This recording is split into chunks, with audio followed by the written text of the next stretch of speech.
السلام علیکم ویورز، ہمارے چینل پر خوش آمدید۔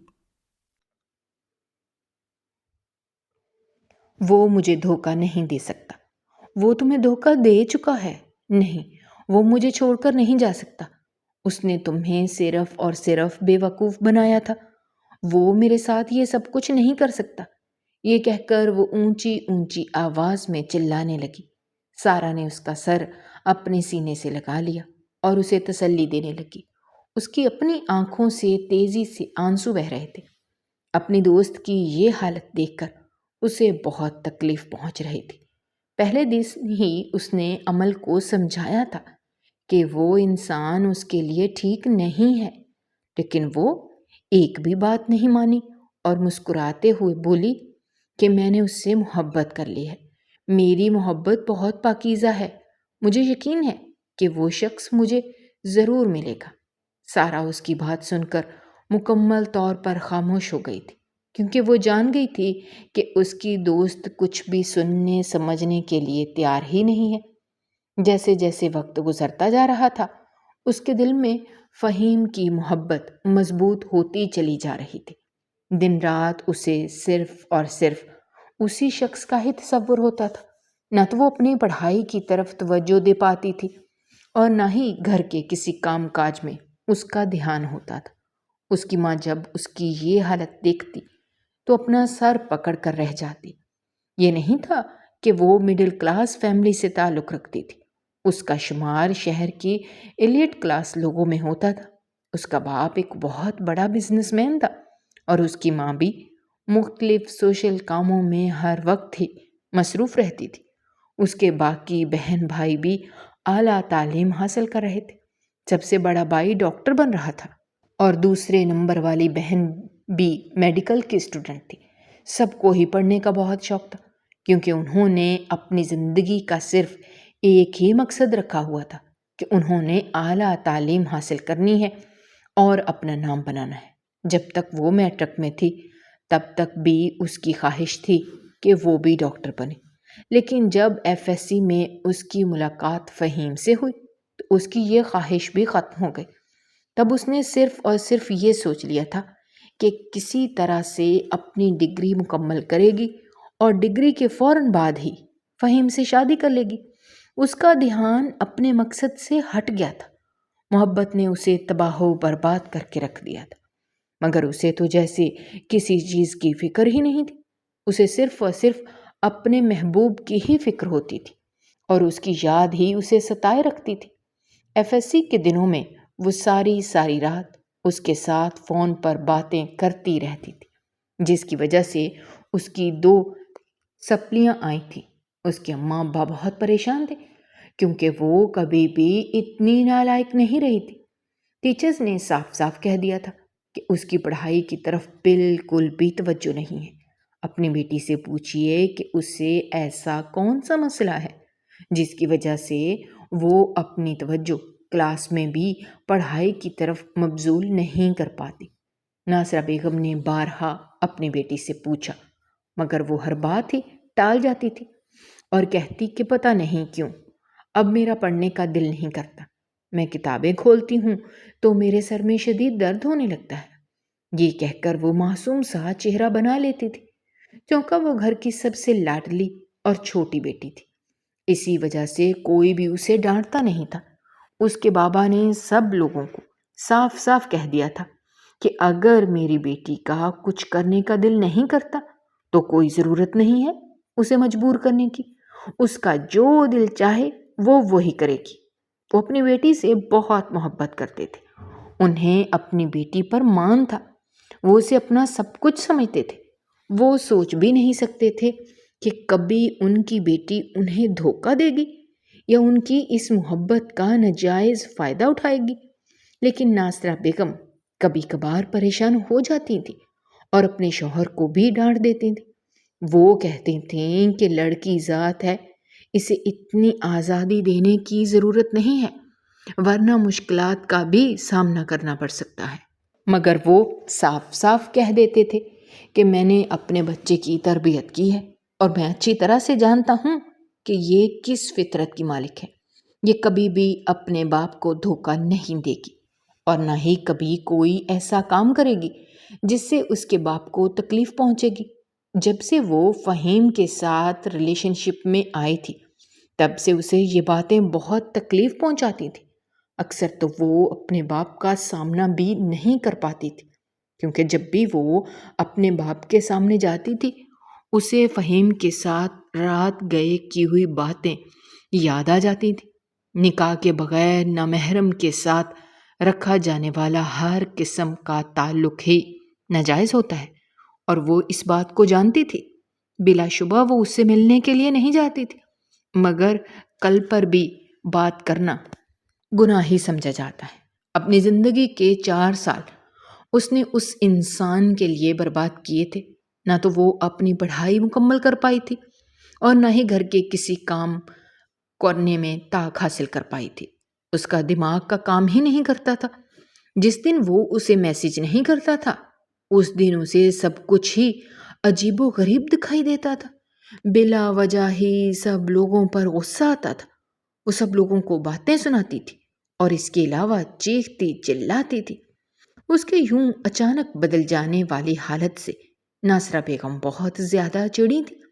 وہ اسے ڈاکٹر کے پاس بھی لے کر جا چکی تھی، مگر انہوں نے بھی صاف صاف کہہ دیا تھا کہ اسے کسی قسم کا کوئی مسئلہ نہیں ہے۔ اس کی بڑی بہن رمل، جو کہ ایک دن کمرے میں بیٹھی اپنی پڑھائی میں مصروف تھی، جب اچانک ہی اس کے کانوں میں امل کی آواز ابھری، جو کہ رات کے اس پہر کسی سے فون پر بات کر رہی تھی۔ کافی دیر تک تو اس نے نظر انداز کی۔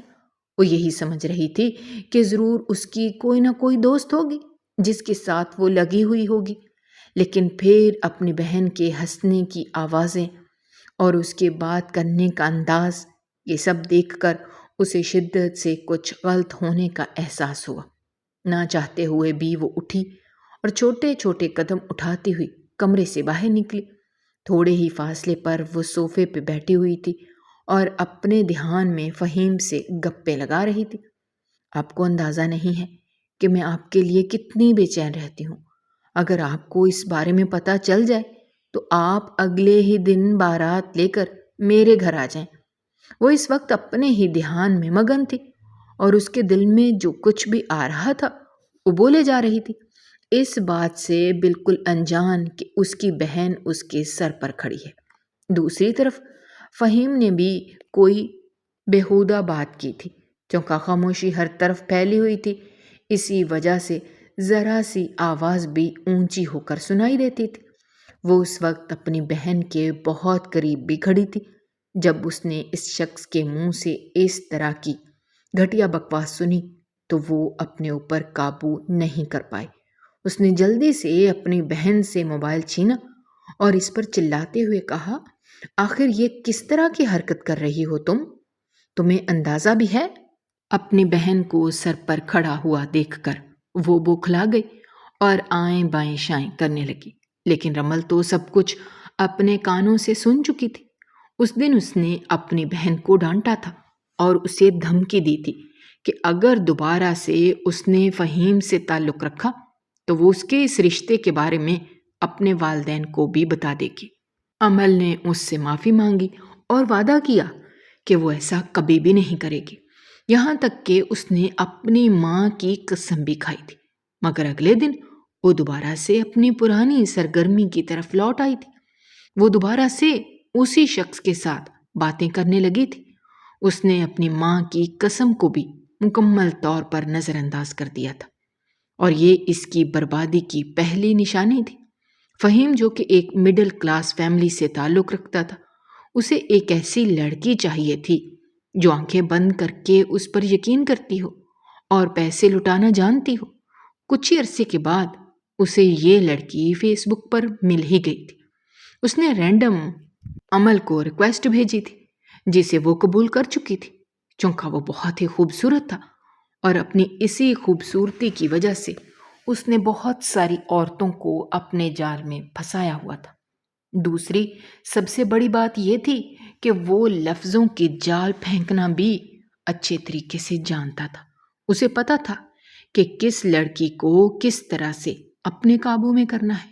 عمل سے بات کر کے اسے اندازہ ہو گیا تھا کہ وہ بہت ہی معصوم لڑکی ہے اور اسے افسانوی زندگی گزارنے کا بہت شوق ہے۔ وہ اس کے لیے ناول کا ایک فرضی کردار بن گیا تھا، بالکل ویسے ہی اس کی تعریف کرتا تھا اور اسے اہمیت کا احساس دلاتا تھا۔ اس نے عمل سے وعدہ کیا تھا کہ وہ بہت جلد ہی اس سے نکاح کرے گا اور اسے اپنی دلہن بنائے گا۔ اس طرح کے خواب دکھا کر اس نے اس لڑکی کو اپنے قابو میں کر لیا تھا۔ وہ اس وقت چھوٹی بھی تھی، نہ سمجھ بھی تھی۔ وہ نہ محرم کی محبت کے بارے میں نہیں جانتی تھی اور نہ ہی اس نے کبھی اس کا تجربہ کیا تھا۔ وہ اس کی زندگی میں آنے والا پہلا انسان تھا جس نے اسے ایک محبت کے نئے رخ سے آشکار کروایا تھا۔ وہ اسی انسان کو ہی اپنا سب کچھ سمجھنے لگی تھی۔ جب اس نے سارا کو اس بارے میں بتایا تو وہ بہت زیادہ پریشان ہو گئی۔ اس نے عمل کو سمجھانے کی کوشش کی کہ دیکھو، تمہاری عمر فی الحال ان چیزوں کی نہیں ہے، تم اپنی پڑھائی کی طرف توجہ دو، جب شادی کا وقت آئے گا تو سارے معاملات خود بخود ہی سیدھے ہو جائیں گے۔ دوست کی باتیں سن کر وہ بگڑ گئی اور جذباتی ہوتے ہوئے کہنے لگی، آخر تم کس طرح کی لڑکی ہو؟ میں نے اپنے دل کا حال تمہارے سامنے کھل کر رکھا ہے، تمہیں میری حوصلہ افزائی کرنی چاہیے، لیکن یہاں پر تم مجھے باتیں سنا رہی ہو۔ اس سے تو اچھا تھا کہ میں تمہیں کچھ بتاتی ہی نہیں۔ سارا شرمندہ سی ہو گئی اور کہنے لگی، دیکھو، میرا مقصد تمہیں ہرٹ کرنا نہیں تھا، بلکہ میں تمہیں وہ بتا رہی ہوں جو تمہارے لیے ٹھیک ہے۔ یا تم بہت معصوم ہو، حد سے زیادہ معصوم ہو۔ وہ انسان تمہارے قابل نہیں ہے۔ مجھے تو وہ شکل سے ہی ٹھگ لگتا ہے اور جس طرح کی وہ باتیں کرتا ہے، صاف ظاہر ہے کہ وہ صرف اور صرف ایک مطلب کے تحت تمہارے ساتھ ہے۔ جب اس کا مطلب پورا ہو جائے گا تب وہ تمہیں چھوڑ کر چلا جائے گا۔ تیسری اور سب سے بڑی بات، تم یہ دیکھو کہ تم لوگوں کی کلاس میں کتنا فرق ہے۔ وہ ایک مڈل کلاس فیملی سے تعلق رکھتا ہے جبکہ تم ایک ایلیٹ کلاس میں رہنے والی ہو۔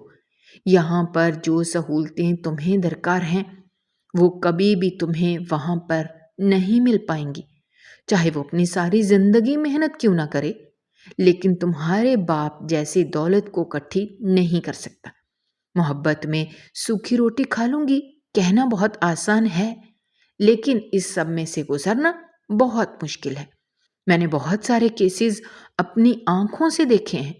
لوگ محبت کی وجہ سے ایک دوسرے سے نکاح کر لیتے ہیں، لیکن محبت بھی اس وقت تک رہتی ہے جب تک ان کا مطلب پورا نہیں ہو جاتا۔ 2 دن گزرتے ہیں کہ انہیں ایک دوسرے سے ہی چڑ ہونے لگتی ہے اور تب انہیں باقی ضروریات یاد آنے لگتی ہیں اور انہیں تب احساس ہوتا ہے کہ زندگی گزارنے کے لیے اور پیٹ پالنے کے لیے صرف محبت کا سہارا کافی نہیں ہے، بلکہ اس کے ساتھ ساتھ پیسہ بھی چاہیے ہوتا ہے۔ مجھے فہیم کے علاوہ کچھ بھی نہیں چاہیے، اور جہاں تک دھوکہ دینے کا سوال ہے تو میں یقین سے کہہ سکتی ہوں کہ وہ مر جائے گا لیکن کبھی بھی مجھے دھوکہ نہیں دے گا۔ تم یہ بات یہیں پر لکھ لو، بلکہ میرے ساتھ تم شرط لگا لو، میں تمہیں 50,000 دوں گی اگر وہ میری زندگی سے نکل گیا، لیکن اگر اس نے مجھ سے نکاح کر لیا تو پھر یہ رقم تم میرے حوالے کرو گی۔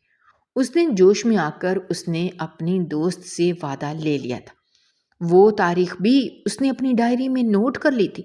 اس سے 1 سال بعد اسی دن ہی فہیم نے اسے صاف صاف کہہ دیا تھا کہ میں تم سے شادی نہیں کر سکتا، اب ہم دونوں کا آپس میں کوئی بھی تعلق نہیں بچا۔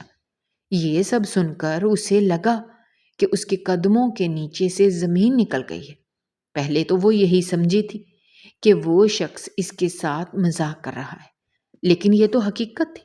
اس شخص نے واقعی اسے چھوڑ دیا تھا، بے یار و مددگار اور بے حال۔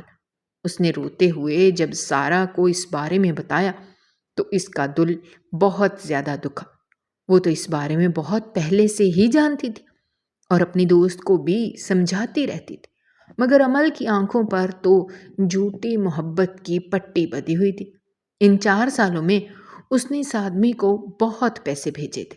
وہ یہ سارے پیسے اپنے ماما بابا سے چھپ کر دیتی تھی وہ ان سے شاپنگ کرنے کے لیے رقم لیتی تھی اور پھر وہ پیسے جا کر اپنے محبوب کے ہاتھوں میں رکھ دیتی تھی، جو ہمیشہ ہی اس کے سامنے کوئی نہ کوئی مجبوری گنتا تھا۔ ایک بار تو اس نے عمل سے 50 لاکھ لیے تھے، یہ کہہ کر کہ وہ کاروبار شروع کرنے والا ہے، لیکن پیسے کم پڑ رہے ہیں۔ جیسے ہی اس کا کاروبار ترقی کی منازل طے کرے گا، وہ یہ ساری رقم اسے واپس کر دے گا۔ وہ بھی بے وقوفوں کی طرح اسے اتنی بڑی رقم دینے کے لیے راضی ہو گئی، اور پھر ایک دن چھپ کر اسے وہ پیسے دے دیے۔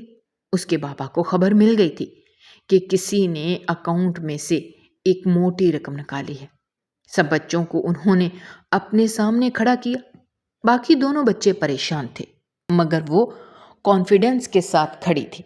کہنے لگی، بابا، میں آپ کو اس بارے میں بتانا چاہتی تھی، مگر پھر میں نے سوچا کہ اگر میں نے آپ کو بتایا تو میری نیکی نہ ضائع ہو جائے۔ اس نے بہانہ بنا دیا تھا کہ اس کی ایک دوست کو کینسر تھا اور علاج کے لیے اتنے ہی پیسے چاہیے تھے، جس کی وجہ سے وہ یہ پیسے اپنی دوست کو دینے کے لیے چلی گئی۔ اس کے بابا نے اسے کچھ بھی نہیں کہا، بلکہ مسکراتے ہوئے اس کے سر پر ہاتھ رکھا اور بولے کہ اگر تم مجھے پہلے ہی یہ بات بتا دیتی تو ہمیں کبھی بھی اپنے بچوں کو اس طرح سے اپنے سامنے کھڑا نہ کرتا۔ ان دونوں پر تو مجھے خیر یقین نہیں ہے، لیکن میں تم پر اندھا یقین کرتا ہوں۔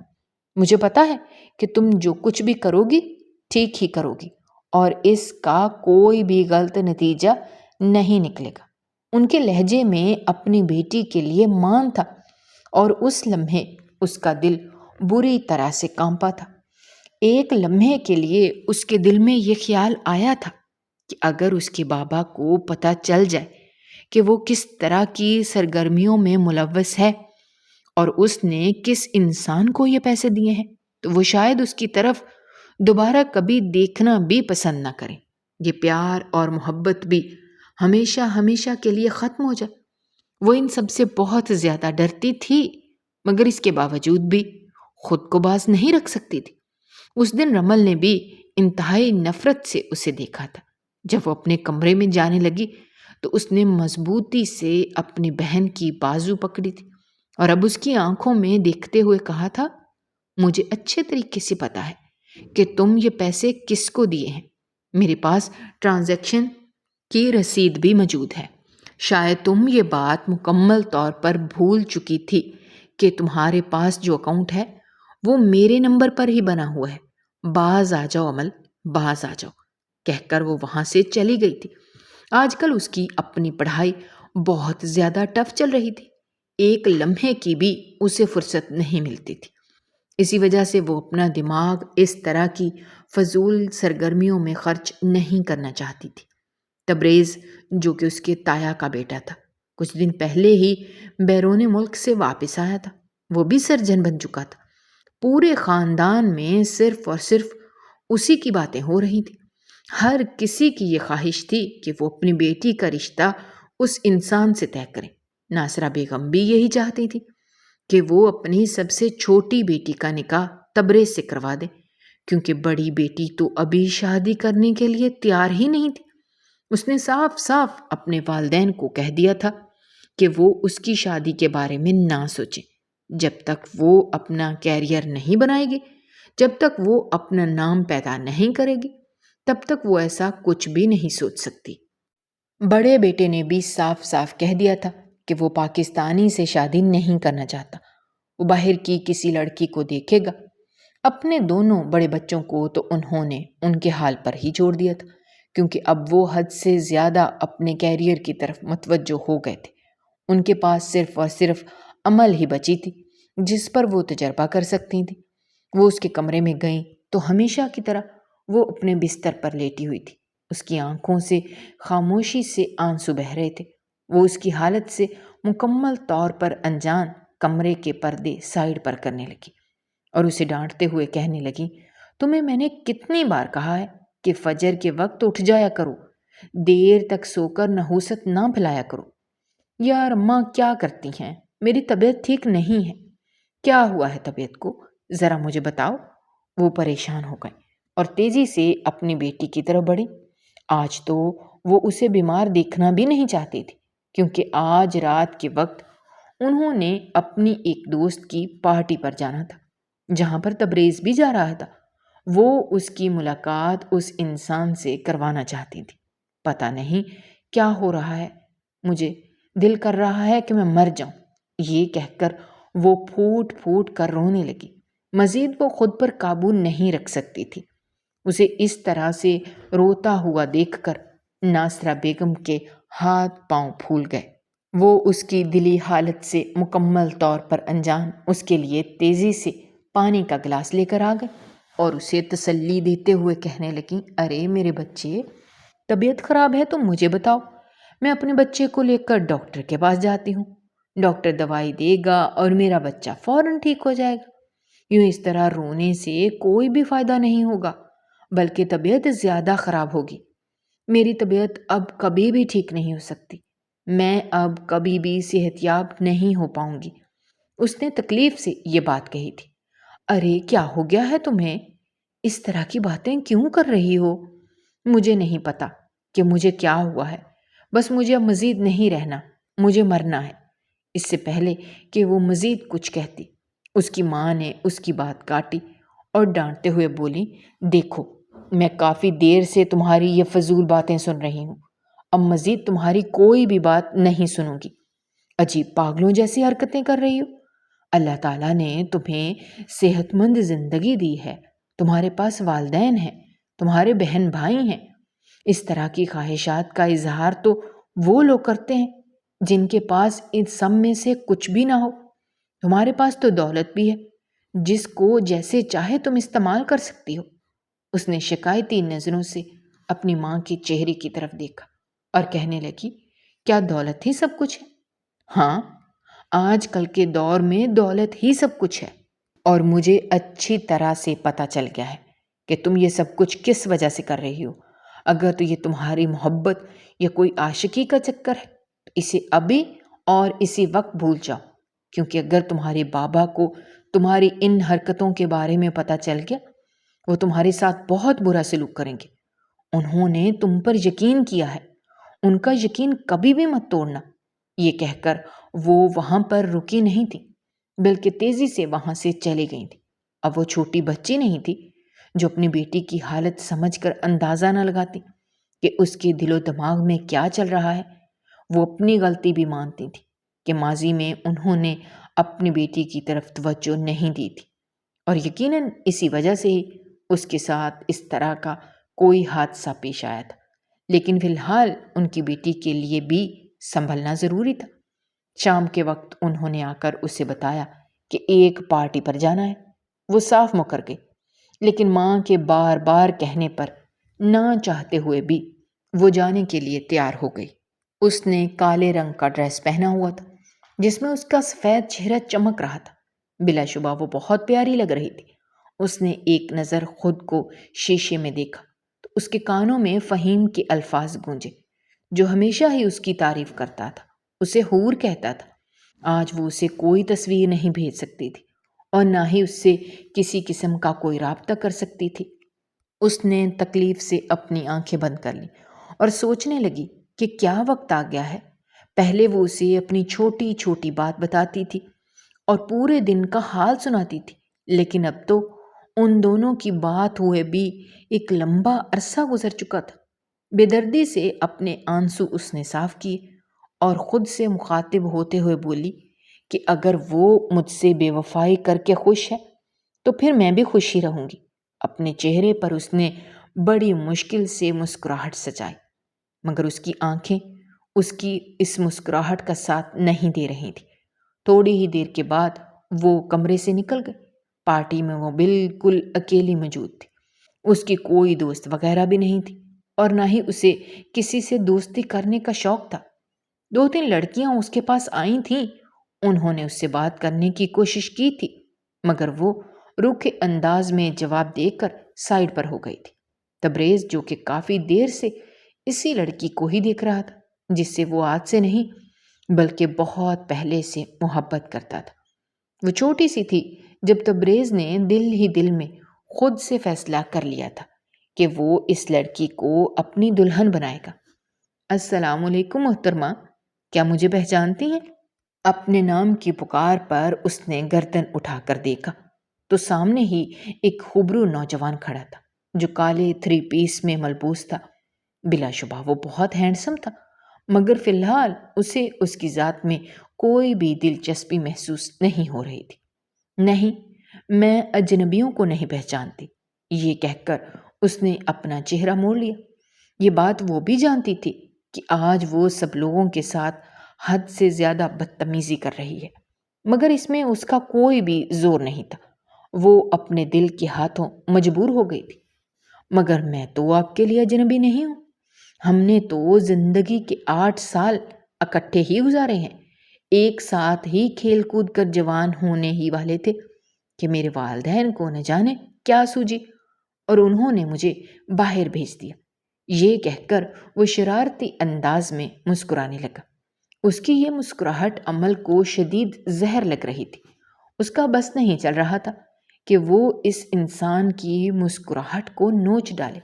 بڑی مشکل سے اس نے اپنے غصے کو دبایا اور دانت پیستے ہوئے بولی، دیکھیے، مجھے آپ کی ذات سے کوئی دلچسپی نہیں ہے اور نہ ہی مجھے فی الحال آپ سے کوئی بات کرنی ہے۔ مہربانی کریں یہاں سے چلے جائیں، پہلے ہی میرا دماغ بہت خراب ہے، کہیں ایسا نہ ہو کہ غصے میں آپ کا سر ہی نہ کھول ڈالوں۔ ارے، یہ تو میرے لیے اعزاز کی بات ہوگی کہ آپ نے میرا سر کھولا ہے، اس کے بعد بھی اگر میں زندہ بچ گیا تو بھی خوشی سے پاگل ہو جاؤں گا۔ آپ کس طرح کے انسان ہیں؟ آپ بہت ڈھیٹ ہیں۔ یہ کہہ کر وہ تیزی سے وہاں سے ہٹ گئے، جبکہ وہ اس کے ڈھیٹ کہنے پر بھی مسکرا دیا۔ جب سب لوگ وہاں سے چلے گئے تھے تو وہ چھوٹے چھوٹے قدم اٹھاتا ہوا اپنی ماں کے پہلو میں جا کر کھڑا ہو گیا اور ان کے گلے میں بازو ڈالتے ہوئے کہنے لگا، نیلم صاحبہ، مبارک ہو، آپ کے بیٹے نے بہو ڈھونڈ لی ہے۔ بیٹے کی بات سن کر بے یقینی سے انہوں نے اس کے چہرے کی طرف دیکھا اور کہنے لگی کہ ایسا کیسے ممکن ہو سکتا ہے؟ میں تو سمجھ رہی تھی کہ تمہارے پیچھے مجھے ایک لمبے عرصے تک بھاگنا پڑے گا، مگر تم نے ایک ہی دن میں اپنے لیے بیوی بھی پسند کر لی۔ ذرا مجھے بتاؤ تو، آخر وہ کون ہے جس پر تمہارا دل آیا ہے؟ جب اس نے عمل کا نام لیا تو وہ چند لمحوں کے لیے خاموش ہو گئی۔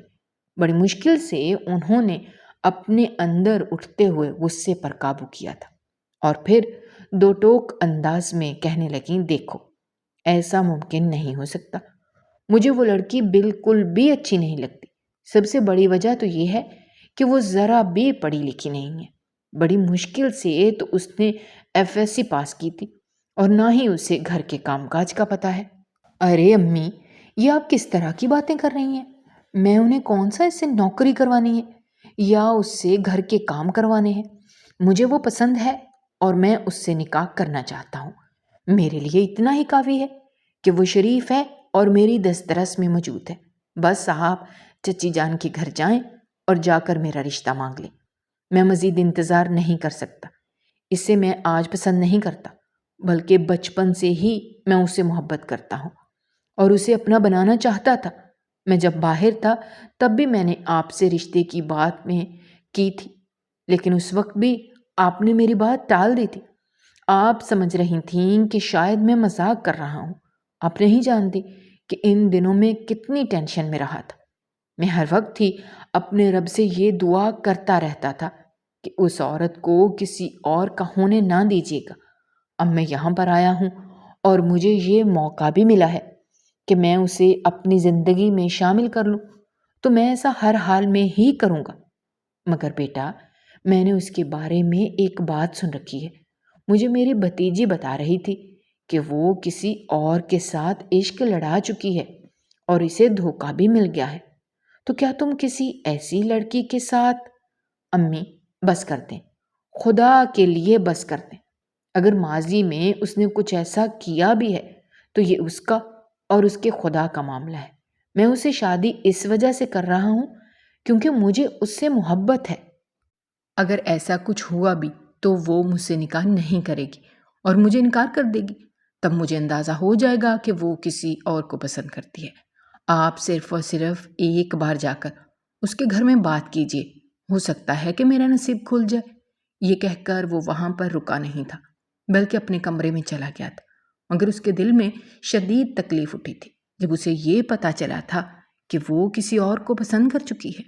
ظاہر سی بات ہے، اپنے محبوب کے بارے میں اس طرح کی باتیں سننا بہت ہی تکلیف دہ ہوتا ہے۔ چونکہ وہ اس کے چچا جان کی بیٹی تھی، اسی وجہ سے گھر میں آنا جانا بھی بہت زیادہ تھا، تو وہ زیادہ تر وقت ان کے پاس ہی گزارنے لگا تھا۔ اس کے چچا چونکہ بہت بڑے بزنس مین تھے اور وہ بھی بزنس میں دلچسپی لے رہا تھا۔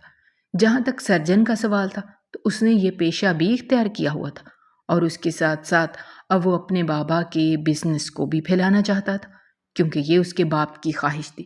انہوں نے اپنے بیٹے کی خواہش تو پوری کر دی تھی، لیکن اب وہ اس سے یہ توقع کر رہے تھے کہ وہ ان کی خواہش کو بھی پورا کرے، جس کی وجہ سے وہ دن رات کام کر رہا تھا۔ اس کے لیے سب کچھ مینج کرنا بہت مشکل تھا، مگر اس کی مجبوری تھی۔ وہ اپنے باپ کو ناراض نہیں کر سکتا تھا۔ اس کی ماں اس کی یہ حالت دیکھ کر بہت پریشان رہتی تھی، مگر وہ ہمیشہ ہی اپنی ماں کو تسلی دے دیتا تھا۔ رات بھی وہ اس کے گھر پر ہی ٹھہرا ہوا تھا۔ اسے شدید پیاس کا احساس ہوا۔ وہ کچن کی طرف گیا، لیکن اندر سے آنے والی آوازوں کو سن کر اسے لگا کہ اس کے قدموں کے نیچے سے زمین نکل گئی ہے۔ اندر عمل بیٹھی ہوئی تھی، یقیناً وہ اپنے محبوب سے ہی باتیں کر رہی تھی۔ وہ اس کی منتیں کر رہی تھی کہ مجھے چھوڑ کر نہ جاؤ۔ تھوڑی دیر پہلے ہی اس کے محبوب نے دوبارہ سے اسے کال کی تھی اور اسے چھوڑنے کی وجہ بتا دی تھی۔ اس نے اسے بتایا تھا کہ مجھے کسی اور لڑکی سے محبت تھی، میں تمہارے ساتھ صرف اور صرف ٹائم پاس کر رہا تھا، مجھے تمہارے وجود سے ذرا بھی دلچسپی نہیں تھی۔ اب میں بہت جلد ہی اس کے ساتھ ملک سے باہر جا رہا ہوں، وہاں پر میں اپنی نئی دنیا بساؤں گا۔ میرے بارے میں بھول جاؤ اور یہ بات اپنے ذہن سے نکال دو کہ میں کبھی تمہارے پاس لوٹ کر آؤں گا۔ میں نے صرف اور صرف تمہیں استعمال کیا ہے، جو کہ میرا کام تھا، اور تم جیسی لڑکیاں اسی قابل ہی ہوتی ہیں۔ تم جیسی بے وقوف لڑکیوں کو تو میں کہتا ہوں موبائل ہی نہیں دینا چاہیے۔ بیچارے تمہارے والدین، شکر کرو کہ انہیں اس بارے میں پتہ نہیں چلا، ورنہ وہ تو جیتے جی مر جاتے۔ وہ اس وقت بہت ہی کڑوی باتیں کر رہا تھا اور وہ خاموشی سے اس کی باتیں سن رہی تھی۔ کافی دیر کے بعد جب وہ بولی تو اس کے لہجے میں کوئی شکایت نہیں تھی، بلکہ وہ دوبارہ سے منتیں کر رہی تھی اور کہہ رہی تھی، خدا کے لیے مجھے نہ چھوڑو۔ اچانک ہی اس کی نظر دروازے کی طرف اٹھی۔ سامنے ہی تبریز کھڑا تھا، جس سے اس کے رشتے کی باتیں چل رہی تھیں اور رشتہ طے بھی ہو چکا تھا۔ صرف اور صرف ایک چھوٹی سی رسم کرنی تھی۔ اس کی ماں کی خواہش تھی کہ وہ منگنی کی رسم ادا کریں۔ تبریز کے چہرے کے تاثرات دیکھ کر اسے اندازہ ہو گیا تھا کہ وہ سب کچھ سن چکا ہے۔ اس کے ہاتھ سے موبائل چھوٹ کر زمین پر گرا اور ٹوٹ گیا۔ اس کی آنکھوں میں خوف پھیل گیا۔ وہ چھوٹے چھوٹے قدم اٹھاتا ہوا اس کے پاس گیا اور عین اس کے سامنے کھڑے ہوتے ہوئے بولا، مجھے شدید پیاس لگ رہی تھی، کیا پانی مل سکتا ہے؟ وہ جلدی سے اس کے لیے پانی کا گلاس لے کر آ گئی اور سہمے ہوئے انداز میں اس کے قریب ہی کھڑی ہو گئی۔ ایک بزدل انسان سے تمہیں کیسے محبت ہو سکتی ہے؟ مجھے یہ سمجھ نہیں آ رہی۔ وہ بزدل نہیں ہے، بے وفا لوگ بزدل ہی ہوتے ہیں، کیونکہ وہ وفا کرنے جیسا بہادری کا کام نہیں کر سکتے۔ آپ کو اس سے کوئی غرض نہیں ہونی چاہیے۔ مجھے اس سے مطلب ہے، وہ بھی اس وجہ سے کیونکہ میں تم سے محبت کرتا ہوں۔ تمہاری آنکھوں میں اس شخص کی وجہ سے آنسو، جو شخص اس سب کو ڈیزرو بھی نہیں کرتا، مجھے بہت تکلیف دیتے ہیں۔ میں نہیں چاہتا کہ تم اس 2% کے انسان کے لیے آنسو بہاؤ۔ اپنے یہ آنسو جلدی سے صاف کرو اور میری ایک بات بھی اپنے ذہن میں بٹھا لو، ہمیں مزید تم سے دوری اختیار نہیں کر سکتا۔ میں صرف اور صرف اسی چیز کا ہی انتظار کر رہا تھا کہ وہ انسان مکمل طور پر تمہاری زندگی سے نکل جائے۔ آج میرا انتظار مکمل ہو گیا ہے اور میں اس پر اپنے رب کا جتنا بھی شکر ادا کروں کم ہے۔ وہ بے یقینی سے اس کے چہرے کی طرف دیکھنے لگی اور کہنے لگی کہ آپ کو اس بارے میں اچھے طریقے سے پتا ہے کہ آپ سے پہلے میں کسی اور سے محبت کر چکی ہوں اور 4 سال تک میں اس سے باتیں کرتی رہی ہوں۔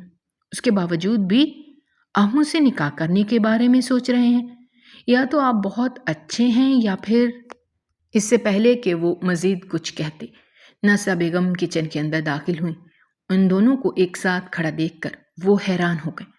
انہوں نے سوالیہ نظروں سے اپنی بیٹی کی طرف دیکھا تو وہ کچھ بھی نہیں بولی اور خاموشی سے کچن سے باہر نکل گئی۔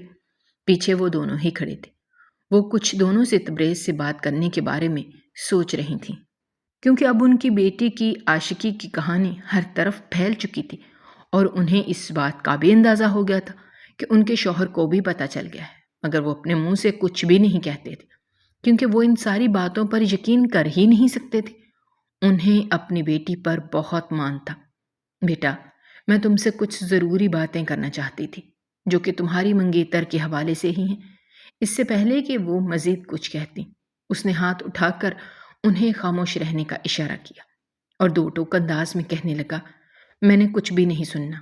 میں آپ کو صرف اور صرف یہ بتانا چاہتا ہوں کہ میں جتنا جلدی ہو سکے اس سے نکاح کرنا چاہتا ہوں۔ اگر آپ کو برا نہ لگے تو کیا منگنی کی جگہ نکاح کی رسم کر سکتے ہیں؟ انہیں چند لمحوں کے لیے تو اپنے کانوں پر یقین ہی نہیں آیا۔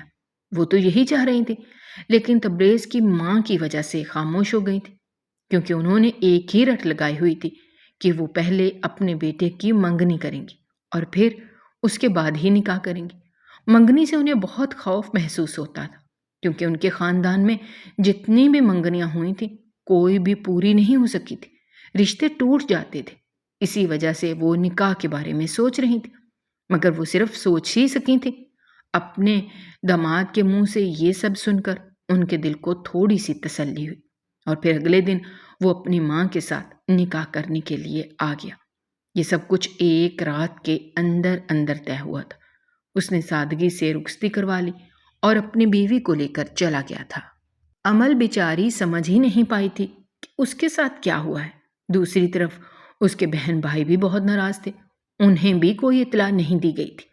خاندان والے بھی باتیں بنا رہے تھے، مگر تبریز نے اپنی ساس اور سسر کو تسلی دی تھی اور کہا تھا کہ فکر مت کریں، بہت جلد ہی وہ دھوم دھام سے ولیمہ کرے گا، جس کے بعد سب لوگوں کے منہ بند ہو جائیں گے۔ فی الحال آپ کسی کو بھی جواب مت دیں، لوگوں کی باتوں کو مکمل طور پر نظر انداز کریں۔ اگر کوئی زیادہ تنگ کرتا ہے تو میرا نمبر دے دیں، میں خود ان لوگوں سے نپٹ لوں گا۔ ویسے بھی ان کے پاس صرف اور صرف دوسروں کی زندگی کے بارے میں کامنٹس پاس کرنے کے علاوہ اور کوئی کام نہیں ہوتا۔ جب سے وہ باہر سے تعلیم حاصل کر کے آیا تھا، تب سے اسے لوگوں کے رویے سے کوئی فرق ہی نہیں پڑتا تھا اور نہ ہی اسے اس بات کی کوئی فکر ہوتی تھی کہ لوگ کیا سوچیں گے۔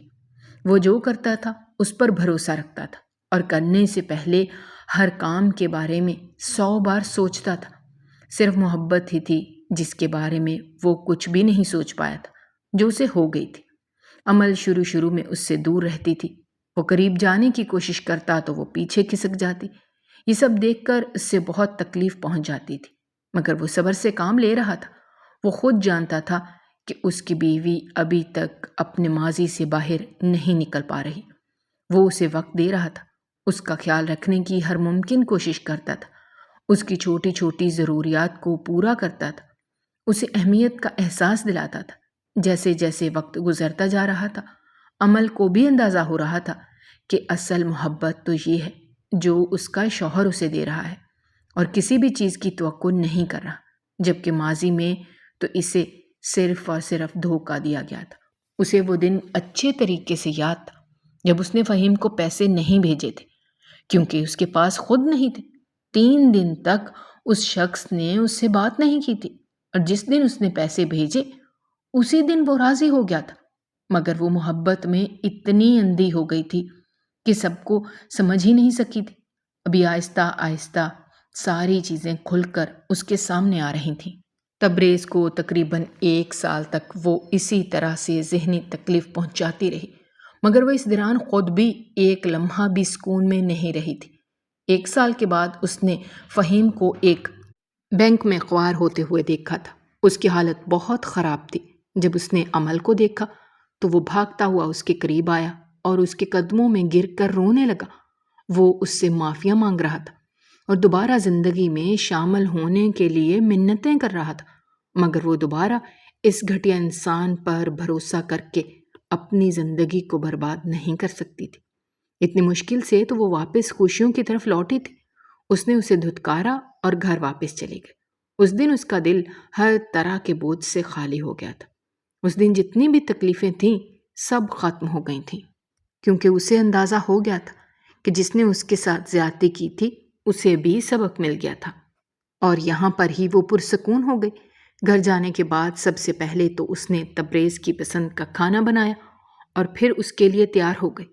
جب اس نے اپنی بیوی کو دیکھا تو چند لمحوں کے لیے یقین ہی نہیں کر پایا، مگر یہ حقیقت تھی، وہ واقعی اس کے لیے تیار ہو کر اس کے سامنے کھڑی تھی۔ ساری دوریاں ختم ہو گئی تھیں۔ اگر آپ کو ہماری کہانیاں پسند آ رہی ہیں تو ہمارے چینل کو سبسکرائب کیجیے، ویڈیوز پر کمنٹ کیجیے اور شیئر کیجیے۔ شکریہ۔